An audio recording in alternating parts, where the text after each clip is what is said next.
doing? Are you guys back in operation?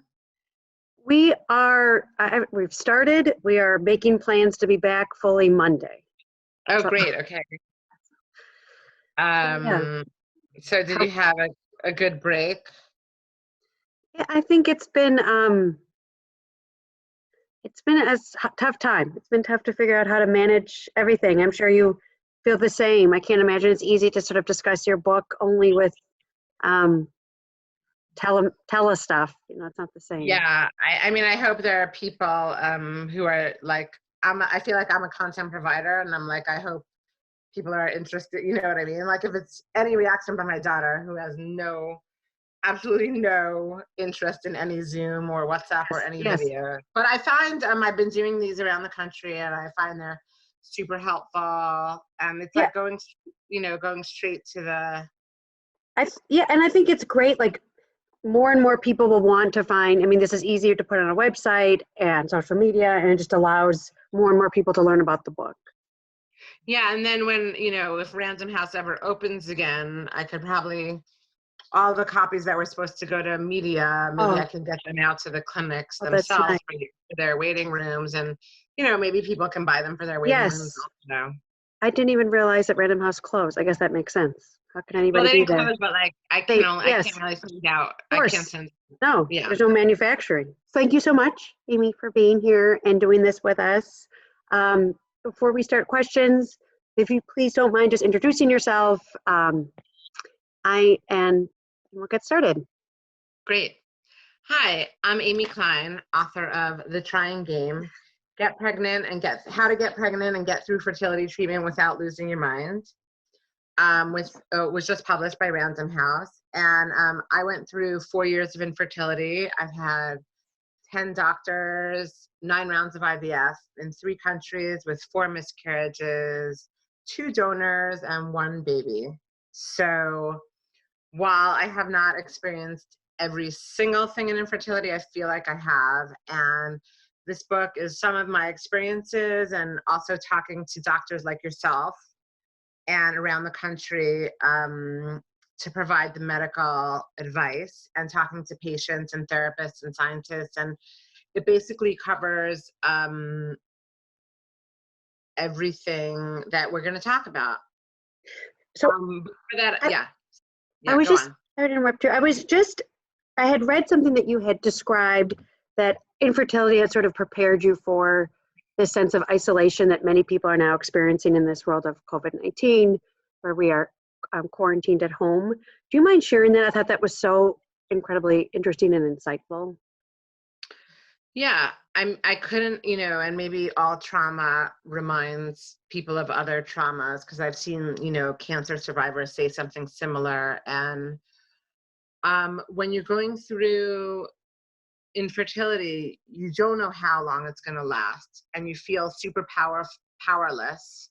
You feel like you don't know when it's going to end, and you can't make plans, and you can't plan for the future. You can't go on trips. You can't do anything because you're stuck. And obviously you're not stuck at home like you are with COVID, with isolation, even when you're not sick.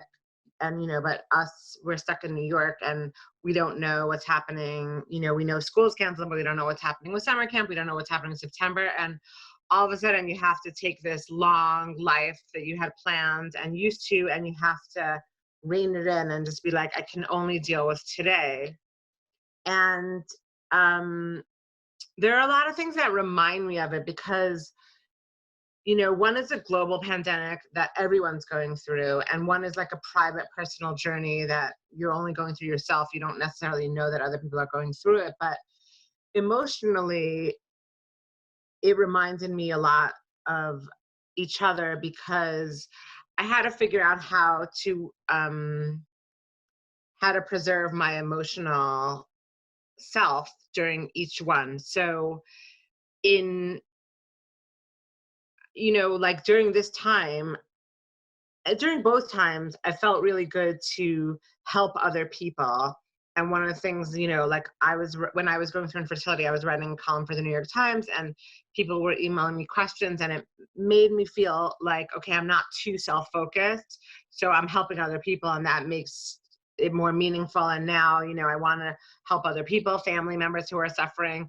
So that's on the one hand, you know, helping other people. And then at the same time, you need to preserve your own emotional wherewithal. So like there was someone who was calling me every day during this pandemic, and I was helping her and I was listening. But at a certain point I realized, okay, don't have time and don't have energy.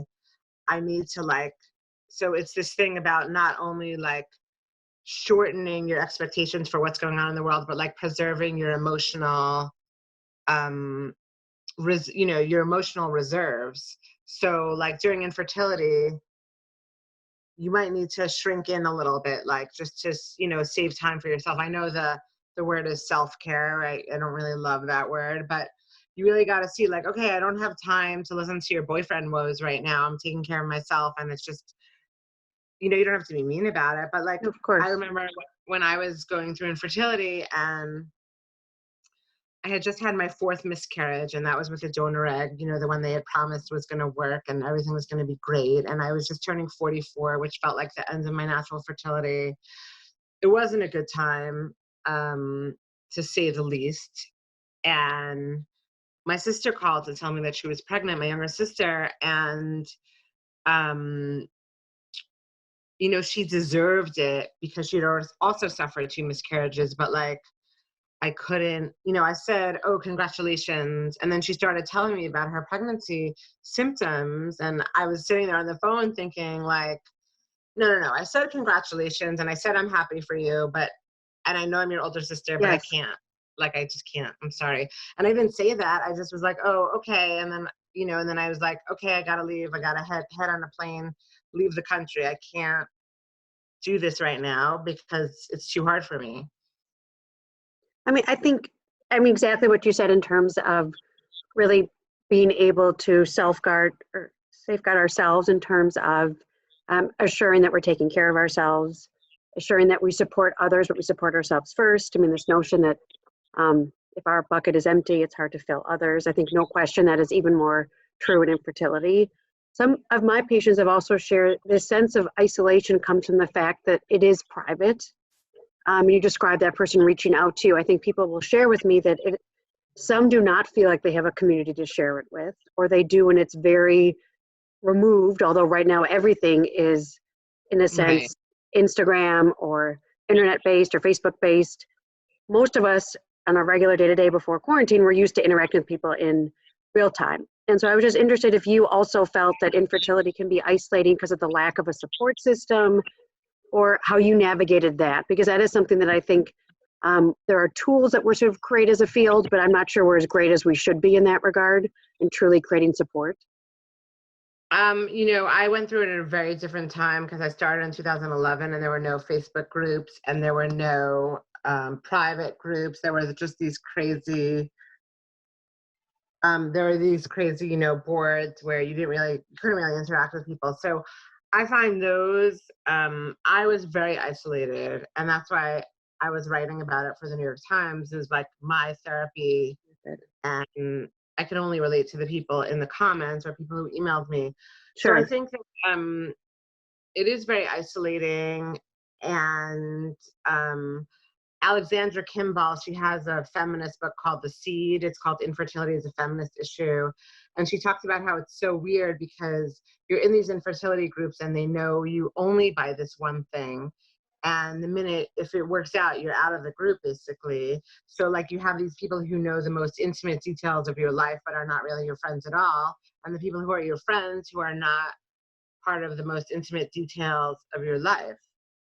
So It's like that contrast, yes.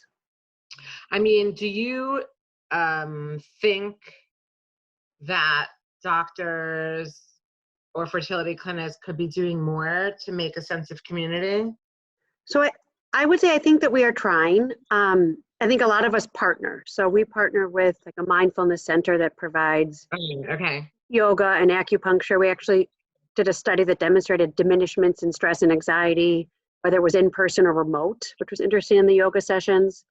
We have 3 psychologists in our facility. We do in person and now, of course, all electronic support groups. Okay.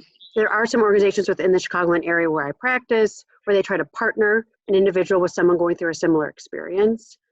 And there is now a great app called Fertile Calm by one of the drug companies, Ferring Pharmaceuticals, that actually walks people through the different emotional challenges. So I think we as a field are starting. I do think, though, that for me and for my patients, at the very beginning, I mean, we talk about like someone's medical regimen. You clearly had been through many, many cycles, and you probably had many, many conversations about tweaks that they're going to be making to try to get a different outcome. I think in the same context that we talk about, you're going to take these 4 medications, we should also be saying, okay, what are the tools you think you're going to be able to use for mental health? Because what you're about to undergo is going to be stressful. It's going to potentially feel isolating. And so for some, it is sharing with others. For some, it's electronic. For some, it is yoga or acupuncture. I've always feel our job is to help people find out what it is for them. So I'd say that we're starting, but it's something that we can continually build.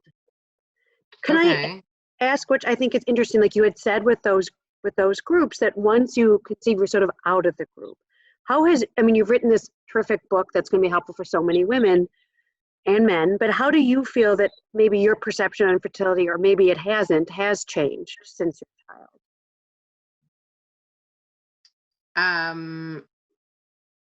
You know, I always say that the medical, over the years, the medicine has changed. Like 7 or 8 years ago, when I was writing for the Times, maybe the biggest question was how many embryos to transfer, because nobody was doing genetic testing. And now the question is more like, should we do genetic testing of our embryos or not? And should we try like wacky treatments? You know, I have a chapter devoted to wacky treatments, some like ovarian PRP and duo stimulation. So those are things for further down the line. So the medical and the science is getting better and better, hopefully every year. So the medical questions will change. But, you know, the reason that I decided, at first I always thought I was going to write a memoir, but then I changed my mind, because when I started, there was no information out there, but now there's like too much information. But I kind of, as I started belonging to these groups, I saw the same questions coming up over and over again. And these might not be questions that you get in your practice. Sure. But the question is like, why is my best friend making me throw her a baby shower? Doesn't she understand how hard this is? How am I going to pay for this? How do I deal with my boss? Do I disclose to my whole team if I'm going through fertility treatment? Can I make plans for 6 months from now? So there's a lot of, you know, you guys are in charge of the medical side, but the emotional side stays the same a lot, you know, unless, you know, you get pregnant right away. I think in terms of like Facebook groups and leaving those groups, a lot of them have like graduated groups. Like you could graduate to the next stage, and hopefully you don't have to come back. Hopefully you get pregnant and you stay pregnant. You don't lose that pregnancy. So my perception of fertility has changed. You know, I think doctors are getting better. I think there's a younger crop of doctors. I think there's a lot more female REs out there who know what it's like to want a baby, know what it's like to lose a pregnancy. It doesn't mean to say that you need a female doctor, and I have a little sidebar in there, you know, should you get a male or female doctor. But I think someone said it amazingly in this book, in my book. They said, you know, in the olden days, you might have had to choose a jerk for a doctor because that was the best doctor out there. And he was like a god in his field. And now there's mostly, if you're in a big city and you're at a bigger clinic, you have a choice to pick someone who not only is a great doctor and can get you pregnant, but can be kind and have a good bedside manner. So I think bedside manner is definitely improving. That's good. Thank goodness. What do you think? What do you think, like from the doctor's perspective, what do you think a person should look for in a doctor? Oh, I think that's always helpful. I think exactly what you said.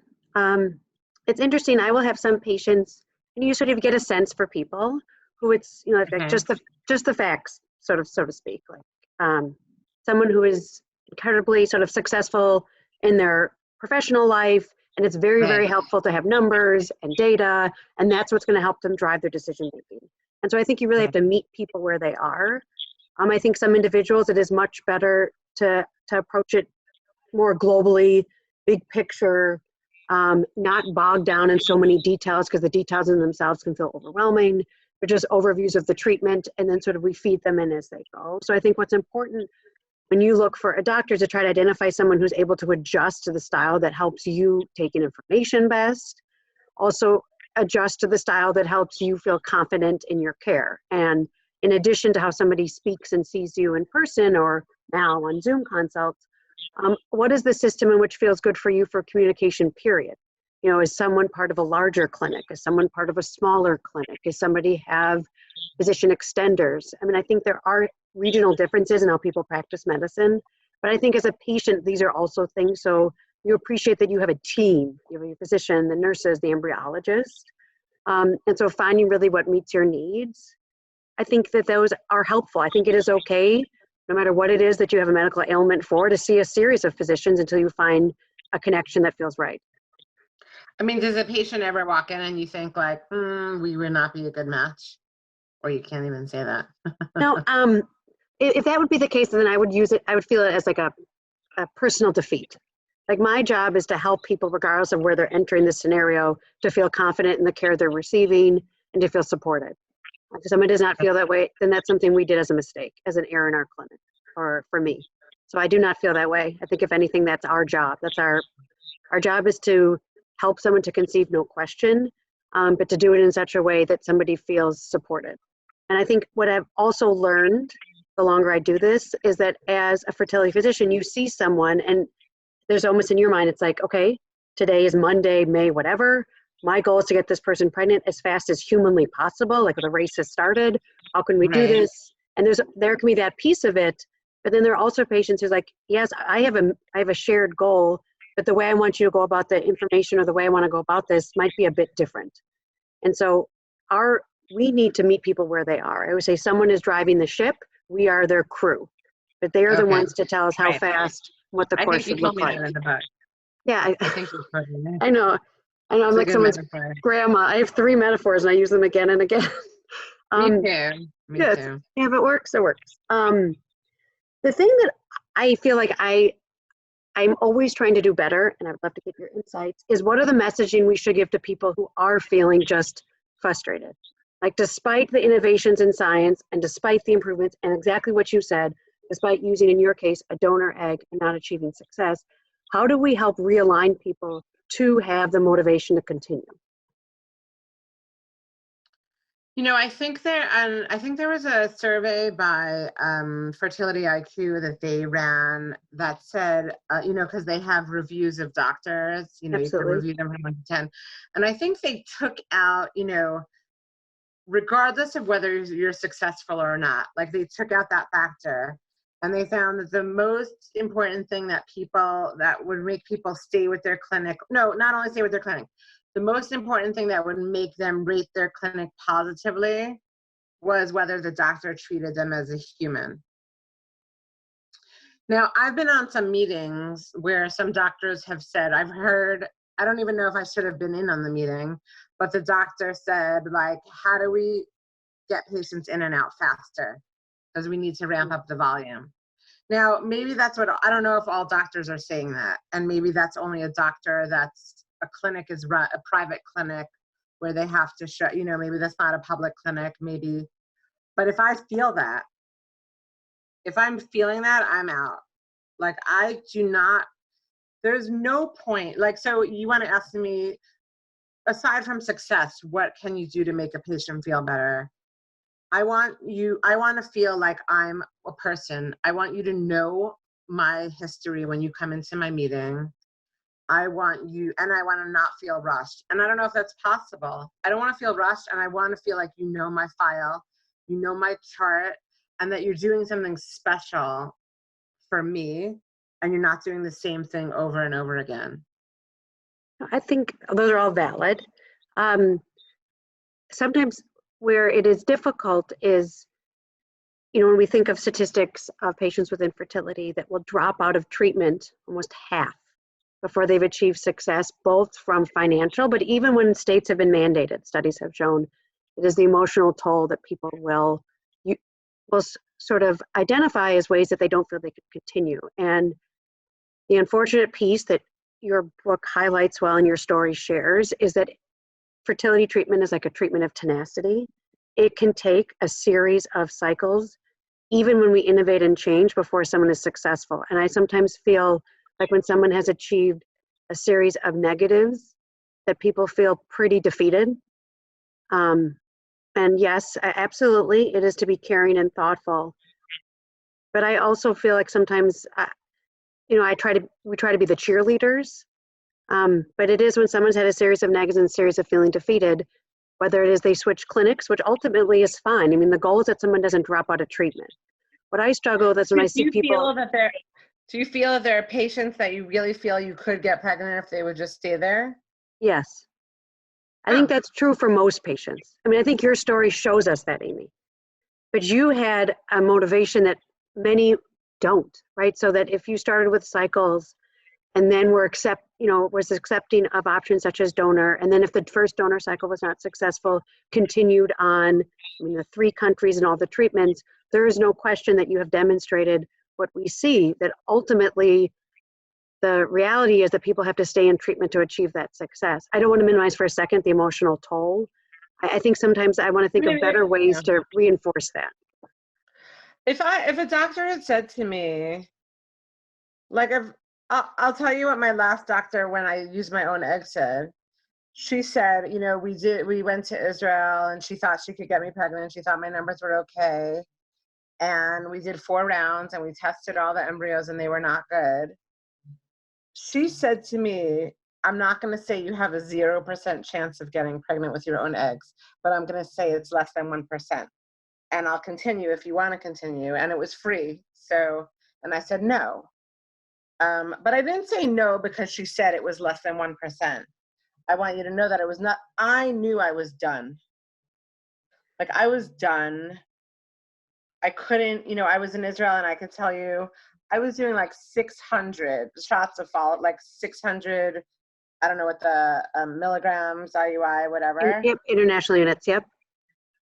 Which is a lot. Which is a lot. Like a lot. And I was doing those shots like 4 times, like that was more drugs than I'd ever taken. I was in a foreign country. I really never thought I would use donor eggs. Never, never, never, never, never. And I think that I hear what you're saying about but if she would have said to me, I think we have a good chance. I think we could tweak this. Then maybe I would have continued. But I think it's important for patients. I hear what you're saying, but I think it's important for patients to know what they're up against and what's good for them. No question. I mean, the science has limits. So by no means am I saying that if you do endless cycles with your own eggs, you will ultimately be successful. I'm more saying if you continue with infertility treatments and are potentially open to things like donor, or in some women's cases, the necessity of a gestational carrier, that we can ultimately be successful. I think sometimes what is difficult is whether it's switching to a treatment strategy that had not been perceived as something that was accepting, or simply, there are some patients who it's earlier in the journey. They had tried 2 IUIs, the financial burden or the emotional burden or both, and they were reluctant to simply do the next IVF cycle. And then sometimes you'll see someone who comes back 3, 4, 5 years later, and you almost wish there's something you could have done or said 3 or 4 or 5 years ago, so someone would have been more inclined to continue in treatment at that time. So I agree with you. You need to be honest. By no means is it to tell somebody something that's not valid or true. And science has limits. And so I I commend the Israeli physician. I think she was 100% accurate and right. But if anyone would have said, if I didn't have you as a doctor, if you would have said, I think we can do this. I mean, I would say personally with what you're describing, if somebody had a series of aneuploid embryos after doing that many cycles, I would have said what she would have said. I guess what I'm trying to say in a broader perspective is if we consider donor or something different, then we can potentially achieve success. I think that's the messaging, is that we do have our limits. And if somebody is potentially willing to try things outside the box, then we can achieve success. I think that's more the point that I was trying to make. By no means suggesting that she gave you bad advice, but more that. No, I don't think she gave me bad advice. I'm just saying, like, if there was something, I just knew with myself that I was done. But I also knew, I guess when you start IVF, maybe at a certain point that you might have to turn to donor eggs. And there are some people who make that line in the sand. Like, I'm not using donor eggs, I'm not using donor sperm, I'm not using a surrogate. Yeah, I mean, we all have our hard stops and we should maintain those. But to me, it's a struggle because it's a continuum. Because we see patients drop out of treatment at all phases, not even just in the context of considering a donor, some very much earlier, some very much later. So it is an important piece for us, for our field, to continue to be supportive so that patients are able to stay in. I say to see it to its logical conclusion, hopefully. Right. So what do you wish that patients knew? So I would say that I think what is helpful to know, and this is where things like social media are so helpful, authors and books such as yours are so helpful, is that when you're describing any type of medical treatment, anything that you would do, whether it's medicine or anything else, chance favors a prepared mind. That's like Louis Pasteur, and I live by that. So if you come in and you're thinking of IVF and you've done your own due diligence and homework, whether it's podcasts or books or social media or information that we as a group try to put on our website, the conversations are at a different level and patients are truly more informed.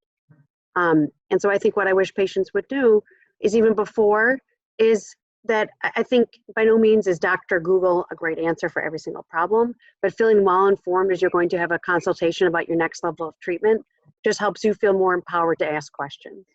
I think what is important is that people think of their questions and actually write them down. We all have 1,000 questions as we hit the car and we've left an office. And then to feel empowered to, well, I had questions and now I'm gone, I should schedule another visit. I think what patients, do patients' questions ever bother you? No, I think what's helpful about questions is this is how we're able to assure that people understand it.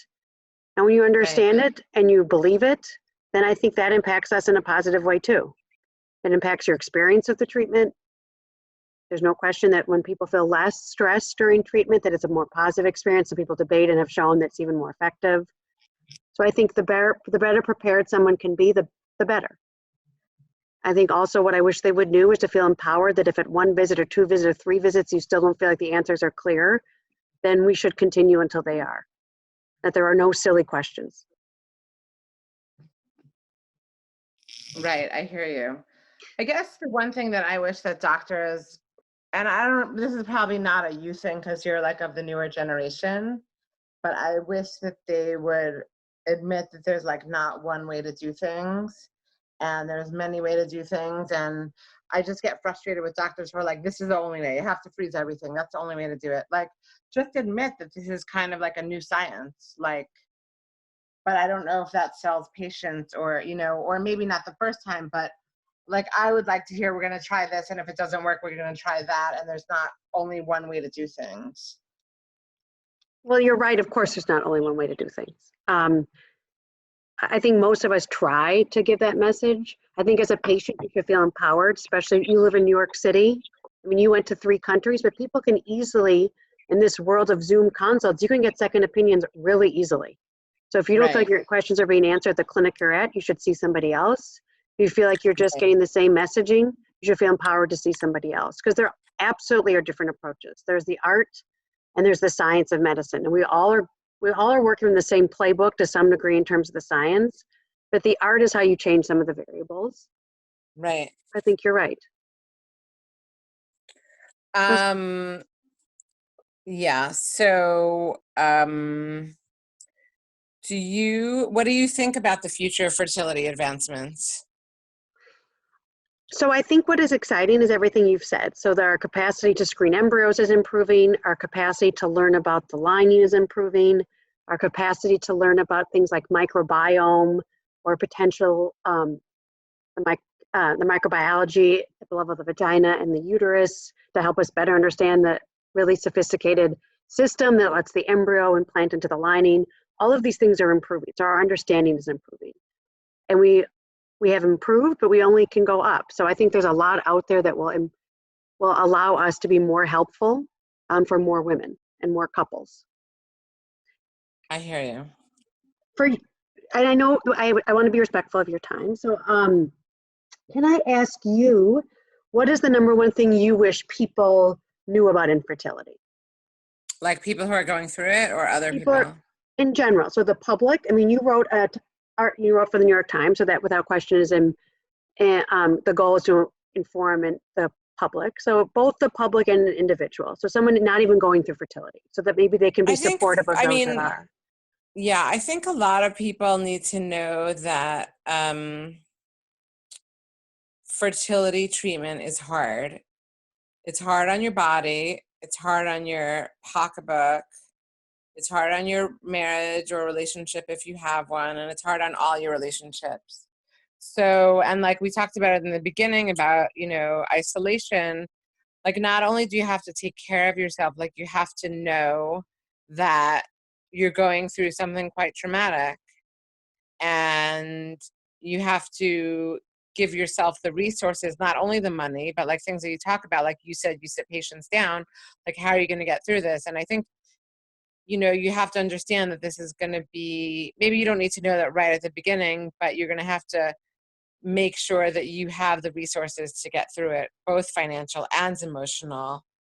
And you have to treat yourself kindly, not expect yourself to be the same person that you were while you were before this, just like we can't expect ourselves to be the same people that we were before this whole pandemic started. And I would also say the same advice for people who are observing, like, oh, why can't she just be happy? It's the why can't she just be happy for me? Why can't she just understand that her miscarriage wasn't meant to be? Why can't she just adopt? Why can't she just blah, blah, blah, blah, blah, blah, and so on and so on. Why can't she just go to her sister's baby shower? It could go on forever. And it's like, I can't. You wouldn't tell a cancer patient to just be like, get up after chemo or something, like, don't care about the loss of your breasts or your ovaries. Like, it's a trauma, and hopefully not for everyone. Some people get through it. They go 1 or 2 IUIs and they get pregnant. They do their first IVF. I don't want to depress anyone who's just starting treatment. It might, as I say, like you might buy my book and then just be like, oh, don't need it. Toss it out of the pile. Give it to my best friend, or, leave it at your doctor's office. Go back and just leave it there in the waiting room for someone else. But I think that, like, if you are in it longer, which not everybody is, like, you have to pace yourself. And I guess it's the same thing with self-isolation. We're coming up to almost day 60. Who would have even thought, like, especially in New York, and then other cities are going to be starting to be where New York is. Yeah. So, treat yourself well. Absolutely. I think this has shown us, the pandemic has shown us that being kind is probably one of the most important things. So thank you. Thank you for doing this. I know that you are busy. I believe we'll be in touch with you about how we're going to, whether it's social media and our website, to distribute the content. Wonderful. Thank you so much. Well, thank you. Be well. Thanks. Okay. Bye-bye. Bye.